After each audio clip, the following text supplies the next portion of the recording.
It is a great pleasure to welcome to Best Ideas 2022, Frank Fischer, CEO of Shareholder Value Management based in Frankfurt. Frank is also Chief Investment Officer.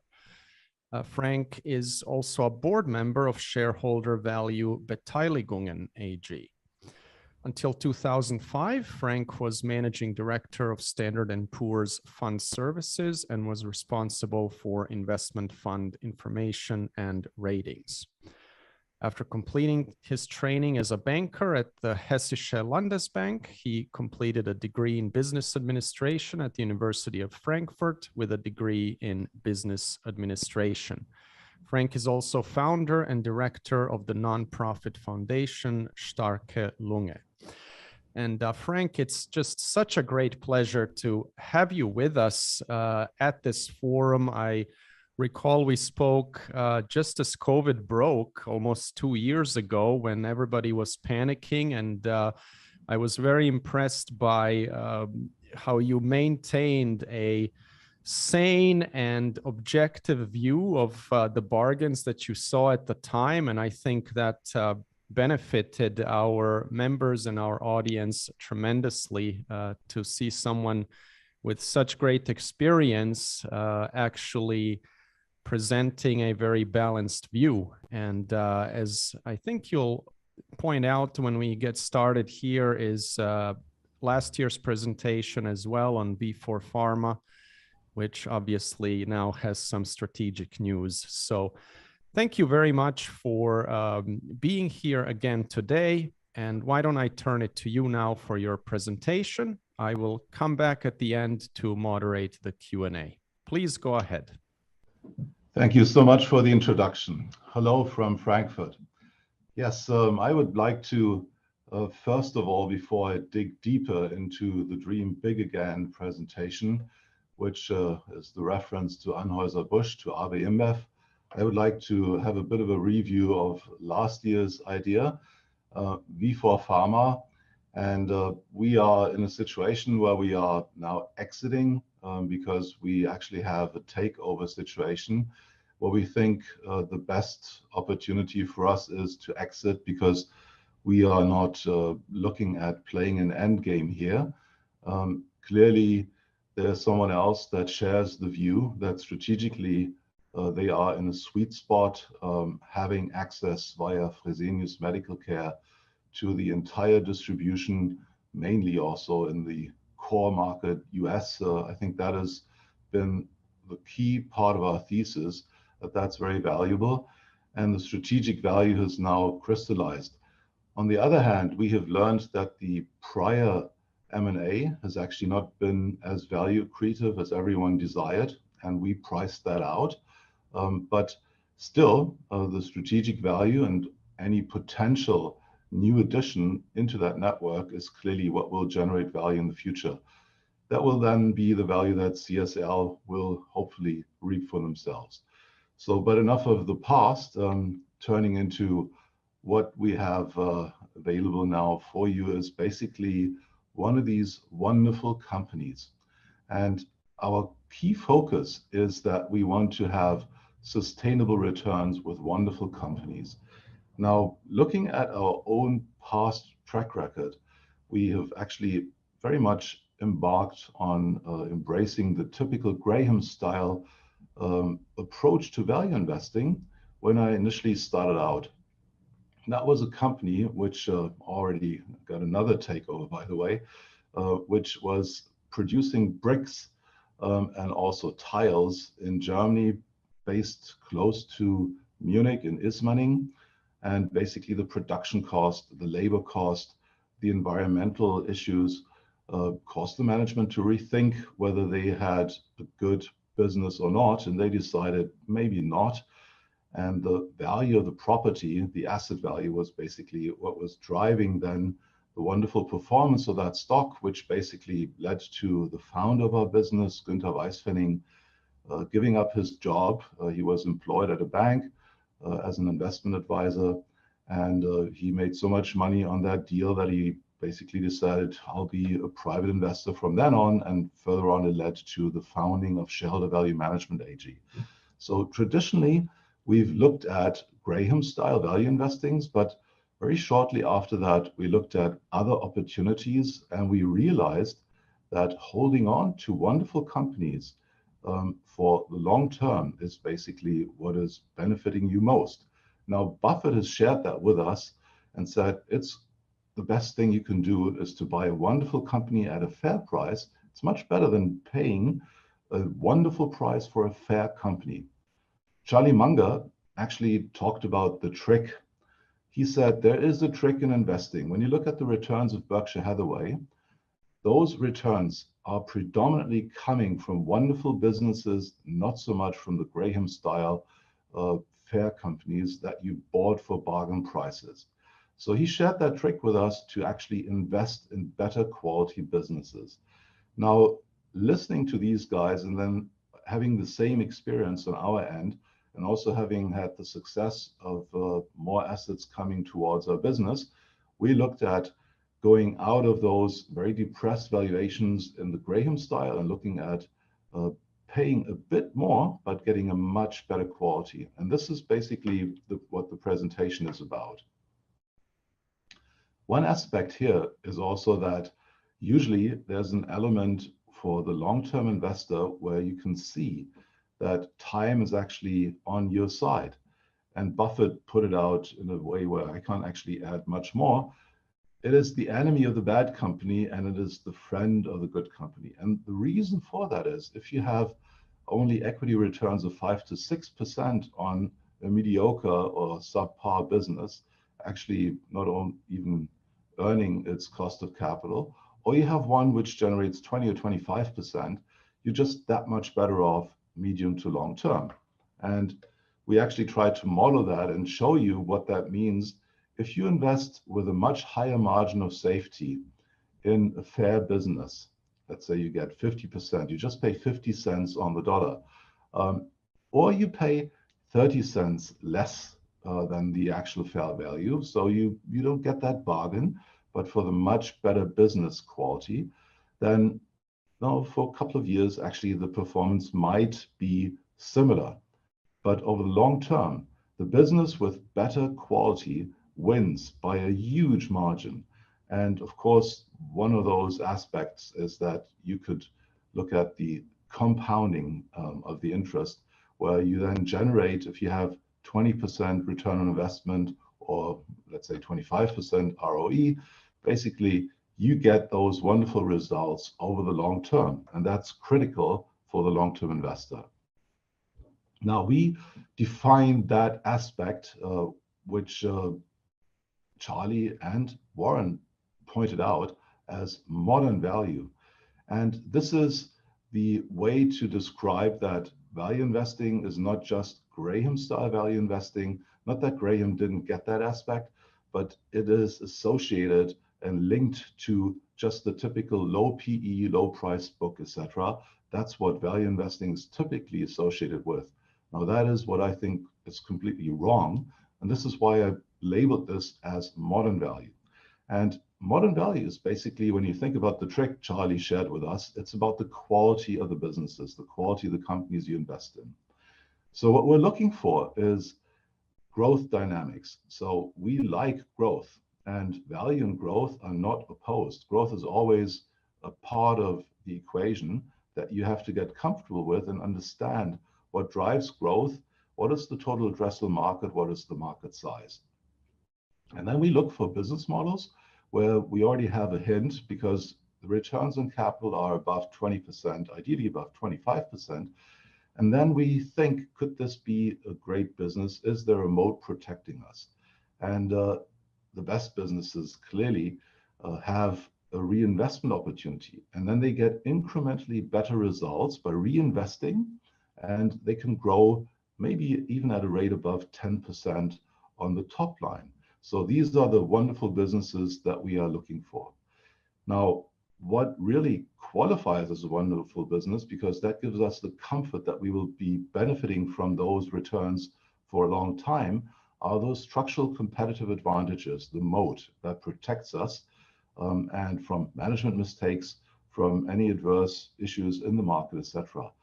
In order to not be too aggressive, we really like moderate debt levels. Of course, some very stable businesses can handle more debt, but in general, we don't like debt because in the end, the bank is in control and we don't like that.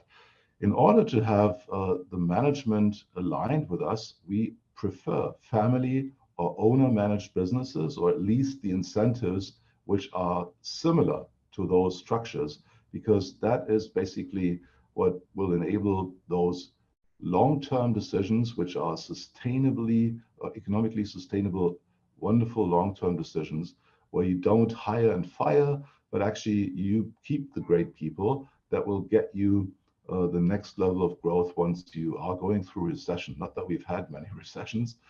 They've been through the central bank efforts and the fiscal impulses that we've seen. They've been smoothed over to a degree that's unimaginable, actually. So looking at the moat types, those moats that we're looking for are the network effect, and you know that now it's called Meta.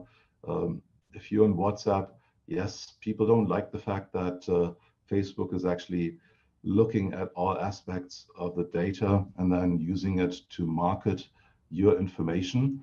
But in the end, the network effect is so strong that not many people go on to Telegram or to other places because all their friends are in the same platform. The same is true for Visa because you can pay in so many places.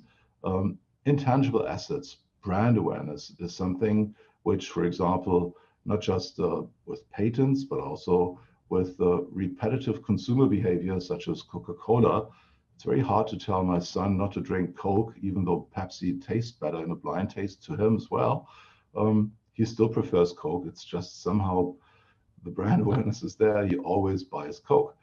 So these are assets which are very important and they protect your wonderful business. Switching costs. Microsoft, you probably have picked it up already, is increasing the price for its services by 20% in 2022, which will not make us change one bit. I really like Microsoft a lot. The business is great. We use Teams a lot, and we are just very happy with the service they provide. Everyone is trained, and the switching costs would be way too high, so we won't move away. So there is a level of switching costs which gives you pricing power, which we love. And then, of course, there are cost advantages. And one of the companies, the company I present to you now, is clearly one that has cost advantages working for it. But there are others, like, for example, Admiral, a company that we've been invested in. We have now divested most of our shares because the performance has been too good and the total shareholder return is too mediocre at that stage, we think. But they are the cost leader in direct car insurance. They're like Progressive or Geico. Actually, we picked it up at an annual shareholder meeting from Berkshire Hathaway. When we looked at Progressive and Geico, we picked up that there is a UK competitor which was really trading at a wonderful price. Incredible for a wonderful business. So let me get into the core topic of the presentation, Anheuser Busch AB InBev. Clearly, you already know that they are the largest and most profitable brewer in the world by a large margin, much more than twice as large than Heineken, the number 2, or 3 times bigger, more than 3 times bigger than Carlsberg. And it's really an interesting story because there is a situation where, you know, one of the richest Brazilian guys realized that, now richest Brazilian guys, that in every Latin American country, there was someone that was very rich and that was a brewer. And so he decided that he wants to be in that business. And then he consolidated the market and built this incredible large-scale brewer. And so there's so many brands. I'm sure you are familiar with a lot of those. And many are very strong locally. Not every brand is Corona, and of course, yeah, a lot of help from COVID in this case on the brand building. Not sure whether that was so positive though, but at least you got your brand built. And so when you look at Bud or Stella Artois from Belgium, that's the key beer in that territory, in the Belgium Lux territory. It basically led to this consolidation where you now have a market cap close to 100 billion and an EV, they loaded up on debt to consolidate the market of roughly 180 billion. Now, why is this possible to consolidate the market like that? And what have they used in their favor? The key aspect is once you dominate a market, you have distribution advantages. Clearly, there are other advantages. Once you have a huge market share, every marketing dollar you spend is actually better spent because you are the leader in that market. But distribution is key. If you think about your own truck and it is loaded up with beer, and your competitor just has half a truck loaded up with beer and has to drive longer, then the cost for that distribution is just leading to profits which are subpar. And that allows you to then hand over some of that cost advantage to your consumers. And that then drives out your competitors from the market and you can buy them out. So you increase your market share, you get more brands, you focus your marketing spend on those great brands, and that then helps you with your further distribution brand advantages. And so this is the virtuous circle that AB InBev has managed so well. Now, those leading brands, and there are different categories in the market that you want to address and different regions with different preferences. But basically, the key aspect is that you want to increase going from the very low end up to the premium products where you actually then get a much higher margin. The Corona is quite an expensive beer, actually, but my kids just love it. It's cool to drink Corona. So whenever they had a birthday party, well, clearly they're above 18, above drinking age here, they wanted their Corona because it's just what you drink when you're cool. And this is the way that they have managed to go from the local brand here. It's in this case, I think not an Anheuser Busch brand. It's called Oettinger, and that's very basic and very cheap. But if you want to go up the market and you really want to show your friends you appreciate them, you buy the more expensive beer. Now, when you look at these distribution advantages, you have to look at the markets which are very, very different. When you look at the United States and you look at the core, which is the emerging markets where are their profits, where they really get most of their profits from, it is the emerging markets. Now, there is an issue currently in the emerging markets because COVID is hitting them much harder because there is less vaccines. So currently, this led to this undervaluation, which allowed us below 50, actually below 47. It was trading at last year again. And so we were able to buy in at above 15, actually close to 17% TSR, total shareholder return, because of that depression through Corona, basically. But when you look at this distribution advantage, you can see that if you own the distribution, or at least most of it, then that is something where you don't have to share some of your profits. In the US, you do. The third-party distributor that actually then takes it into all the pubs, the restaurants, etc. These guys, they eat into your profits. And that's what you want to avoid. You basically want to own as much of that value chain, and that will allow you to then gain the highest level of profitability. That's really key. When you think about market shares and how that is looking across those emerging markets, which I said, these are the core regions where they're the most profitable, then you see that they're very good in many markets, apart from China, also in emerging markets. But there are some which really stand out, like Peru, Colombia, etc., where you have such a market share that you basically own the entire market. Now that helps a great deal. As you can see, the percentage of the AB InBev's EBIT is coming from markets where you would not think that would be possible. But since you have such a dominant market share, you can really cream it. It's incredible there. Now, one aspect which I believe many investors don't really get right is the fact that they think beer is a category that has been declining. And yes, there has been a trend when you look at 06 to 16, where there had been a bit of a decline. So beer consumption not being healthy, likely to deteriorate.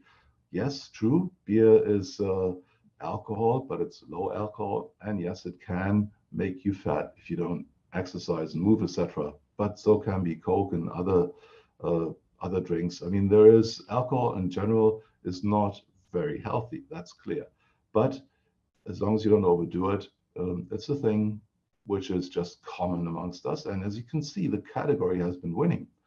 And not just the beer category has been winning, but also the new innovations. When you look at Beer Plus or Beyond Beer, that's what the so-called hard seltzer category is doing. That is mineral water, which is flavored, and there is alcohol in it, clearly. And that's the cool drink for the young people. And that category has been growing above the level of beer, but beer has been coming back as well. So much to my surprise, actually, I like beer, but I prefer wine. Wine is actually the declining category, and the hard spirits, they actually have had a wonderful boom, but they're now down. So when you think about that, that tells you that it's quite probable that beer will still be doing okay.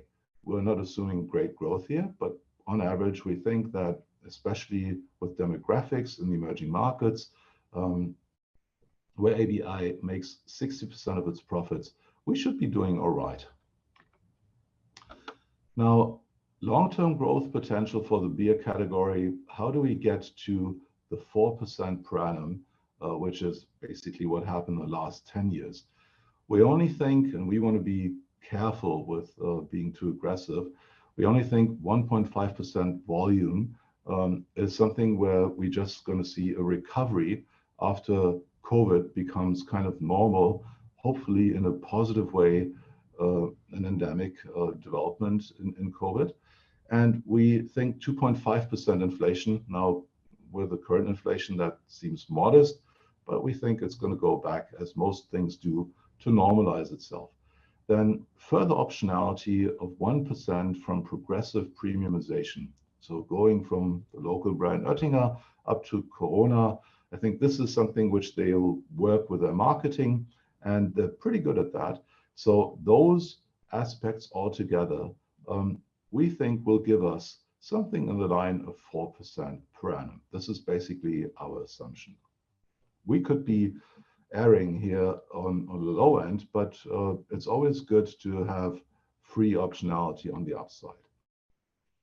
Now, when you look at the market maturity and you look at the different clusters which they're addressing, you can see that these guys actually are following a strategy which they didn't develop themselves, but it was actually SAB Miller, and ABI adopted it. They basically decided that they want to have more organic growth than in the past. That is also something where they have to do more on their marketing side. And the key aspect is getting the premiumization going. And without marketing, you can't make that happen. So they are working on actually being even better on marketing than what they've had in the past. Now, another element is the optimal capital structure here. So when you look at how you generate value, one aspect is that clearly the current multiple is a bit depressed, not just because of COVID, but also through the last huge acquisition, they put on all that debt. Now, once something is heavily loaded with debt, then the equity side gets a bit nervous. So maybe you don't allow the same multiple. You say maybe it's worth, let's say 22 times own earnings or PE if you wish, but at 5 times net debt to EBITDA, maybe I just give it 15 or 17 because the bank has so much control over this whole thing, or the bondholders. So you don't feel that comfortable, especially when there's Corona out there and you don't go to the pub that often. So now they clearly have decided that they will actually reduce the level of debt. And this is from their Capital Markets Day in 21. And by deleveraging, we believe that that will lead to either us sharing some of the capital returns by them doing more buybacks, or even selective M&A, but probably not the big ones because they've done most of that already. They can't do that many huge acquisitions. They own so much in the market, so they probably have to go more organically than M&A, selective M&A. I think few markets are left out there. But basically, we think that we can actually benefit from that deleveraging by having a higher multiple. And you don't have to be aggressive on that because the multiple currently is relatively low. So I pointed out to you why we believe that 4% is the organic revenue growth for the next 5 years as a compound annual growth rate. Then we looked at the aspects that we currently have had cost inflation. Yes, we think it's only 2.5 over the medium term, but currently it is, as we know, 6-7, and some of the products and also distribution costs have been hit by cost inflation. So we think that over the medium term, it will get back to historical margins because that cost inflation won't stay forever at the same level that we are currently seeing. So if that's true, then we think that going back to 21%, we think that is giving us an EBITDA compound annual growth rate of 6%, which is pretty much the midpoint of the company's guidance because they think it's between 4 to 8%. So we think at the midpoint, we feel quite comfortable. When you think at this additional deleveraging opportunity, and they've made that their priority, and they want to go to 2.3 times net debt, but they will be opportunistic if they do see M&A opportunity at a decent price. They will take it clearly. But if we think that deleveraging and also the coupon rate, which has been quite high, we think it will decline from 4% to 3.4%. It will lead to significant savings. And yes, the bondholders will require less of an interest rate because, of course, it is less risky. And interest rates currently are still reasonably low. We don't assume them to be that low. Still 3.4% is something which we think is achievable. So that is 11.1% compound annual growth rate that we get from that. So further return contribution, the dividend yield of 2.4%, and all these aspects, the return to normalcy once Corona is gone, the fact that we will actually delever and get a potential for a higher multiple, the fact that people will eventually understand that there is more growth in that category than being so depressed and saying, oh, beer is just declining. I think we're quite modest if we assume we're going from 15.6 to 18 times owner earnings. So that's in line with the 15-year historical average of the Heineken PE, and basically owner earnings here are pretty close to net income. So PE is fine as well. It's going to be partly offset though by higher share count because they have a very rich stock-based compensation plan, quite aggressive, but this allows them to attract the best talents in the industry. And that culture, this go get it done culture, ensures that we will have that growth and that they will actually achieve what they're about to achieve. And altogether, even with these relatively modest assumptions, at the current price of 56.6, we get to about mid 12.5% TSR every year for the next 5 years. We think we're going to get there. So this won't double the value over the next 5 years, but we're not doing so badly. And considering where we are in the market, we think we are also in an environment which is actually quite comfortable to be in because, consumer staples and beers in that category is something which should do well irregardless of what's happening in the market. It's going to give us a bit of stability, we believe. Now, when you look at our business owner criteria, and clearly with V4, that helped us out as well. The owner, Martin Ebner of V4, the key owner, more than 20% stake, he decided to sell his share because he realized the acquisition that had been done wasn't so great. He didn't know whether the new ones they were going to add would do well. Maybe he didn't trust the new management, but of course, he looked for someone to then take away all the management stress, the hassle from him, and we got a premium for that. So they care about the money they have invested. This is the same here. These guys are very well known. I'm sure you've heard of them before. Now restaurant brands, formerly Burger King, Kraft Heinz, etc. They've actually made their dream come true, and actually they are fanatic owners, and you can look up their books where you learn about their ideas of paying for performance and meritocracy. And this is something which they've actually installed in this business. So that culture is very, very strong, and that will ensure that these guys will grow going forward. Now, one thing I want to share with you is that we will actually, and you can learn a lot more about all the ideas that we have, because we're going to be distributing and publishing that. We've built an index, which is called the Frankfurter Modern Value Index. It actually is out there on Bloomberg. And basically, this is those 25 wonderful businesses which we choose, which have the highest expected total shareholder return. And we basically rebalance that every quarter. So let's say one stock goes from 4% to 4.4, we reduce it to 4. One goes to 3.6, we adjust it and add it to 4% again. That's happening every quarter. And basically, this is a long-only investment. We actually, with our Shareholder Value Beteiligung AG, our listed vehicle, we've always looked at being 100% invested. Usually we actually have debt. So a little bit of, let's say, 20-25% of debt is typical for that very aggressive style.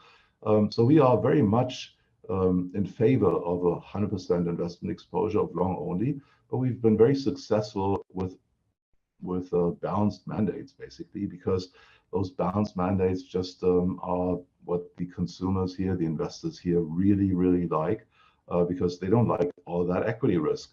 So this is why we've been very successful. But our heart is here in the modern value area, and this is why we've built this index. And here are those components. We adjusted the index mid-December. So this is what was published then at the end of the year. So you can see these wonderful businesses. We actually even write about it, unfortunately, currently only in German, but I'm sure Google Translate will help you. You find it on the homepage. Not all of them have been published yet, but we're working on that so that you see our core thesis behind all those wonderful businesses that make up that index. And of course, one thing which I want to share with you is that index is not just going to sit there as an index. We don't have the approval from the Luxembourg regulator, but we will have an active ETF in this. It is in the making, and we hope that before the middle of this year that we will launch this active ETF, which will then be made up out of these wonderful businesses. Now, this is the performance of the index, but I'm sure you can look it up in Bloomberg, and it does what we wanted to do. Just to sum it up, this is what we're doing. We are very much a value company. We like all aspects of value. It's not that we're never going to look at Graham style investing, but the modern value style investing in these wonderful businesses and the high quality businesses. If Charlie shares the trick with you, you should embrace it. This is what we've done by also presenting you AB InBev.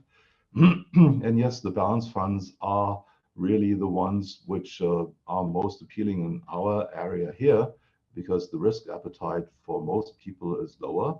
But we are very passionate about being in the equity space.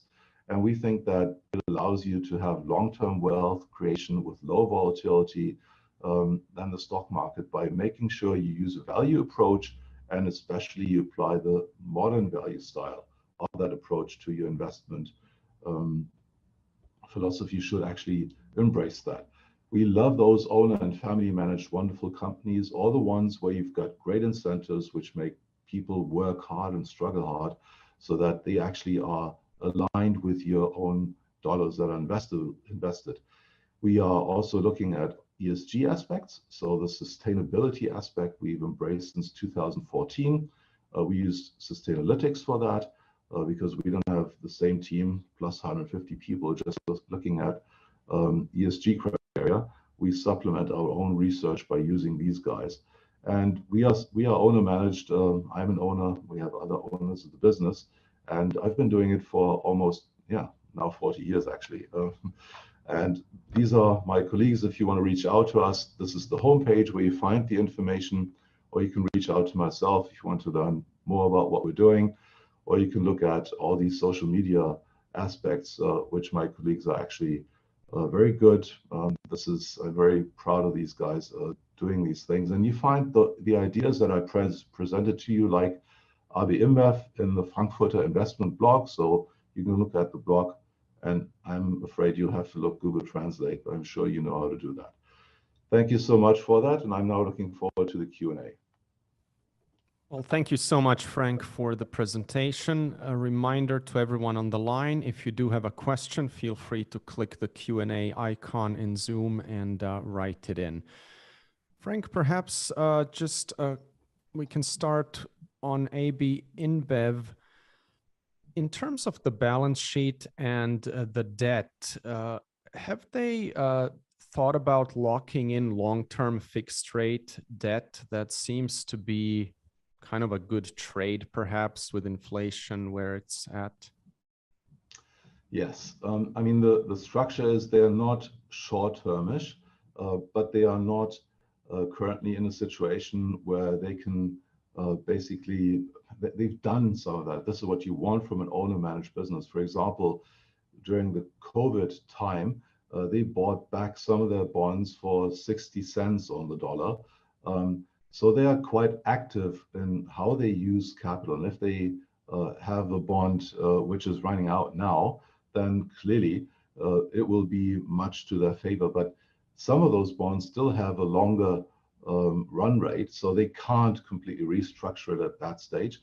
But they are using the opportunity of those low interest rates to actually go longer. But in general, with the cash they generate, they want to pay down some of that debt. And this is part of our thesis. So yes, to some, there's some element where you basically want them to use the lower interest rates, but then you would need to find another way to realize value. And they're already doing buybacks, and there's got to be a balance. So in order for this whole thing to work out, I think they will look at using all aspects. They will look at buybacks, they'll look at paying back the debt, and then loading up on lower interest debt where they want to maintain their debt level. But they're very, very good managers of that. They're sitting in New York. They have a really good investment team there, which looks at all those aspects. They are, if you wish, not just beer brewers, but they are the investment bankers in the beer brewer market space. And Frank, how do you look at the longer term evolution of the beer industry? Do you expect the market to consolidate further? Yes, we think there will be further consolidation. There are opportunities. Maybe you remember the bar which showed that China, they're not that strong there. There are other markets where they actually have very, very good competition. It's not that Carlsberg or Heineken don't know how to be good in that market. So in some areas, it's very hard to get into. And others, they're still fighting for the market share. And the battle is open. You don't know who's going to win. But clearly, these guys are very aggressive. And if there is an opportunity that makes sense, they will use it. But they have actually made all these huge moves already. So there are some areas, wide areas on the map, if you wish, where they would still like to get into. But clearly, that's something which has to present itself as an opportunity so that there is something to be bought. And there is less around because they've been active for such a long time already. but I still think there will be the odd M&A opportunity. But when you look at what they've done, thinking about capital allocation, they actually have divested. So they're using it like a portfolio. They've actually divested some of the businesses they've bought, for example, in Australia, and they IPO'd one because the level of debt was quite high, and there was a concern from investors. So they are opportunistic with how they actually go about running their business, as I say, like investment bankers, and how they then realize the value. And in some markets, you got wonderful valuations, and you were able to then crystallize some of the value that you generated, and then refocus on other markets where you think you might actually do better and generate higher returns. You showed that wonderful virtuous circle of scale and distribution advantages, ultimately feeding into a better value proposition for the consumer and market share gains. So given that distribution scale plays such an important role, do you think there's scope to expand the product offering to other alcoholic beverages, or are they really very focused on beer? The other category that they are focused on is the category that is not that well known yet, the hard seltzer category. That category is beer-like, with the disadvantage of beer is basically the calories that you consume with it. Now, in the hard seltzer category, you have the effect of the alcohol, and yes, that also has a lot of calories, but you don't have all the other ingredients which give you the calories in the beer. And of course, the ladies, worrying especially about their looks, they prefer the hard seltzer category because they get the kick and the flavor, and they have less on their hips. So that hard seltzer category has been growing for a reason. But this is allowing them to use the same philosophy, distribution opportunity, and contacts for sales, touch points, etc., because that product is actually consumed very similarly to beer. It's actually replacing beer in many areas. And so you see that category growing above the beer category. So this is not currently where it's eating into the beer share. It's actually a new category, and probably it's eating into the wine share or other hard liquor drinks, cocktails, etc. Because, of course, knowing that it's not so healthy, people prefer to drink a hard seltzer as opposed to a cocktail. This is why that area is actually declining. And so that is something where I see these guys, they're not going to move into hard liquor or other categories. They will stay in that category because that's where they're really good and they know how to play that market. Another question from the queue. What are your views on the distribution channel in countries like India, where the government has some control of pricing and distribution? Yeah, well, this is something politics can get in the way in every country. That is a business risk. It's also a business risk when you think about markets like Colombia or Peru, where you have above 90% market share. Maybe eventually someone's going to wake up and say, you know what, you've got to divest some of those businesses because you are just too dominant. A regulator basically coming in. But that is something which you'll have to live with. That is something which is part of your business that politics can get in the way.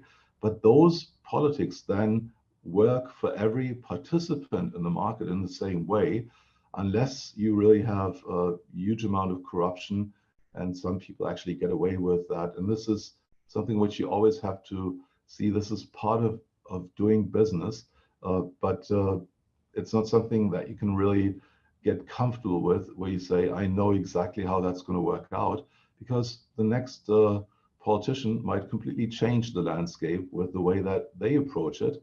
So there are every market has its own characteristics, and you need great management to deal with the issues in that market. So it's not without risk. No investment ever is, Otherwise, you wouldn't get those returns.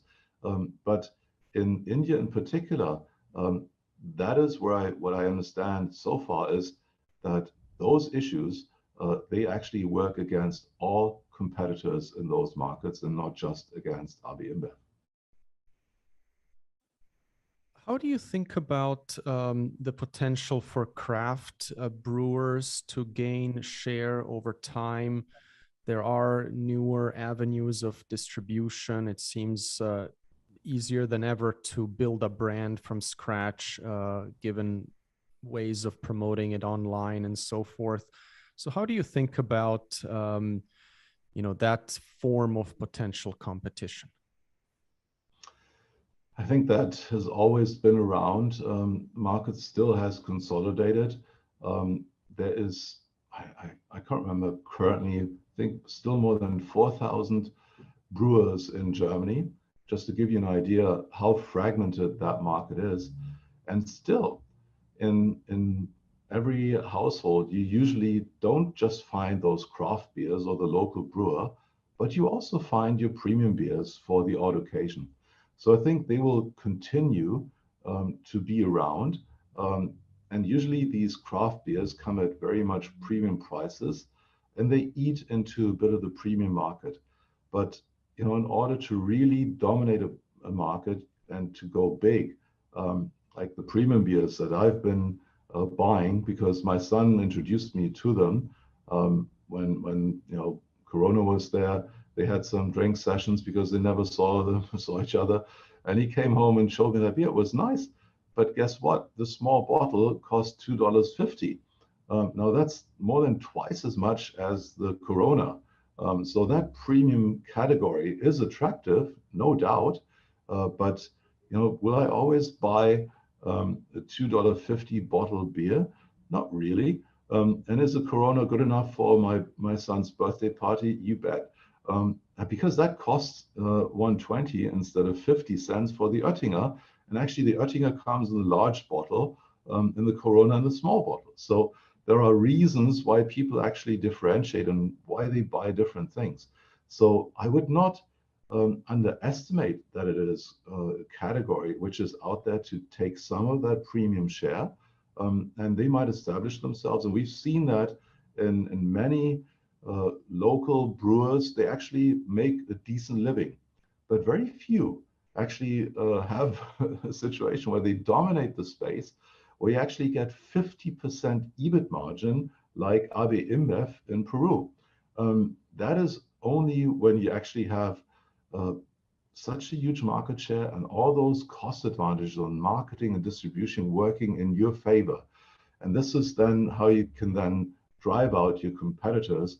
And just because eventually they will suffer because you can play games with them, you can actually drive down prices where they will hurt and lose share to you. And this is where these guys are very good at. So I wouldn't worry too much about this craft issue. It's just one thing which will eat into a premium, but it won't be the dominating aspect. And I don't see categories coming up or new craft beers which are very likely to dominate the space, because those cost advantages are the moat that protect us here with AB InBev. Terrific. Well, Frank, we will leave it there. Thank you so much for joining us at Best Ideas 2022, for setting the context by talking about the evolution of your investment philosophy here toward modern value, as you call it. We certainly look forward to seeing that ETF come to life as well this year. And thank you for your thesis on AB InBev. We appreciate it very much. Thank you very much for having me. Thank you all for listening. Goodbye for now.